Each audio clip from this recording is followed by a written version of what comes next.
Bismillah, Assalamualaikum adik-adik. Kita akan belajar sebentar ya tentang jenis masalah hipotesis dan uji statistik. Kita akan melihat keterhubungan ketiga poin ini dalam satu penelitian ya.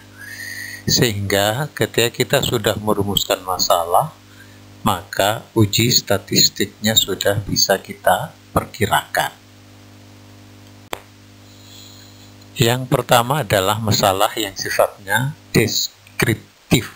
Ya, ingat kategori yang pertama, permasalahan deskriptif itu hanya bicara tentang satu variabel atau lebih ya, tetapi variabel itu tidak dikaitkan dengan variabel yang lain ya. Jadi hanya berbicara tentang variabel itu. Dalam kasus kali ini saya perlihatkan ada dua contoh rumusan masalah ya. Yang pertama adalah seberapa tinggi hasil atau seberapa tinggi prestasi hasil belajar mahasiswa yang diasramakan. Jadi hanya yang dilihat adalah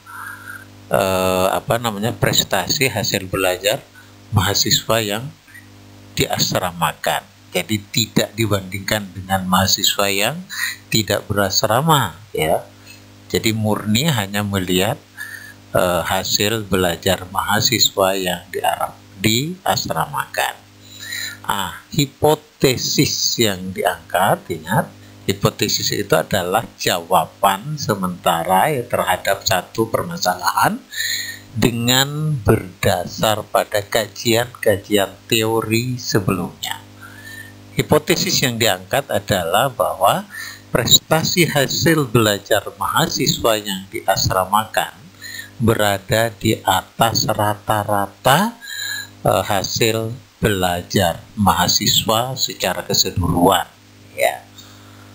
Nah, ketika ini yang diangkat hipotesisnya, maka uji statistik nanti yang dilakukan adalah uji t-test ya. Satu sampel ya. Apa itu Pak uji t-test? Ini nanti akan bicarakan secara spesifik di kajian atau di mata kuliah statistik ya. Tapi sekarang paling tidak adik-adik sudah punya gambaran bahwa ketika rumusan masalahnya itu deskriptif ya, itu uji yang dilakukan, uji statistik yang dilakukan adalah uji t-test ya. Begitu juga ketika misalnya rumusan masalahnya adalah seberapa tinggi kemampuan membaca anak SD kelas 3 di Kecamatan Sukodono ya. Di sini dikatakan hipotesis yang diangkat adalah kemampuan membaca anak SD kelas 3 di Kecamatan Sukodono sangat tinggi. Terlihat di sini ada berapa variabelnya? Variabelnya cuma satu ya. Dan variabel ini tidak dikaitkan dengan variabel lain. Oke ya. Jadi jelas ini rumusan masalah yang deskriptif dan uji statistik nanti yang dilakukan adalah t-test. Nah, adik-adik sekarang sudah mulai bisa membuka-buka buku statistik ya, apa itu uji t-test. Berikutnya adalah masalah komparatif ya. Rumusan masalahnya adalah komparatif. Cermati permasalahan yang diangkat adalah adakah perbedaan hasil belajar mahasiswa STAINIM yang melalui jalur mandiri dengan yang melalui jalur beasiswa. Coba ada berapa variabelnya di sini? Ada dua ya. Prestasi hasil belajar mahasiswa STAINIM yang melalui jalur mandiri dan prestasi hasil belajar mahasiswa STAINIM yang melalui jalur beasiswa. Nah, rumusan hipotesis, masih ingat hipotesis itu apa? Jawaban sementara ya, jawaban tersementara terhadap rumusan masalah atau permasalahan dalam penelitian berdasar atas kajian-kajian teori yang telah dilakukan sebelumnya, ya. Nah, hipotesis yang diangkat adalah tidak terdapat perbedaan hasil belajar antara mahasiswa yang melalui jalur mandiri dengan yang melalui jalur beasiswa di STAINI.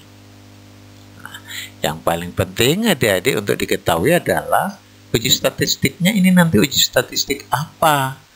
Nah, uji statistik yang dipakai nanti juga sama dites, tapi yang 2 sampel independen, ya. Sama uji tes di tesnya dengan yang tadi, tapi yang ini adalah yang 2 sampel independen. Kemudian contoh yang kedua adalah rumusan masalah, adakah perbedaan tingkat kemampuan membaca anak SD kelas 3 di Kecamatan Sukodono dengan anak SD kelas 3 di Kecamatan Sidoarjo? Cermati di sini ada 2 variabel, ya, kemampuan membaca anak SD kelas 3 di Kecamatan Sukodono dan kemampuan membaca anak SD kelas 3 di Kecamatan Sidoarjo. Apa hipotesis yang diangkat? Terdapat perbedaan tingkat kemampuan membaca anak SD kelas 3 di Kecamatan Sukodono dengan anak SD kelas 3 di Kecamatan Sidoarjo. Oke, ya, jelas hipotesisnya. Nah, kalau hipotesis yang diangkat seperti ini ada perbedaan, maka analisis uji statistik yang dilakukan adalah analisa varian satu jalan, ya. Nah, jika kemudian dari hasil analisa variannya diketahui bahwa terdapat perbedaan, itu bisa dilanjutkan dengan dites 2 sampel sebagaimana tadi yang sebelumnya. Oke, ya. Iya.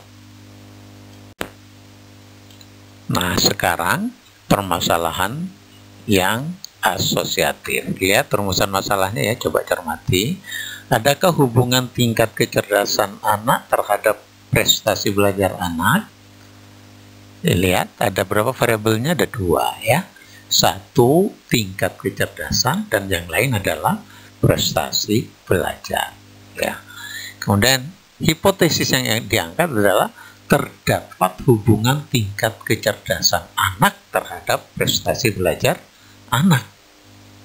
Nah, kemudian apa uji statistik yang dilakukan? Uji statistik yang dilakukan adalah korelasi product movement.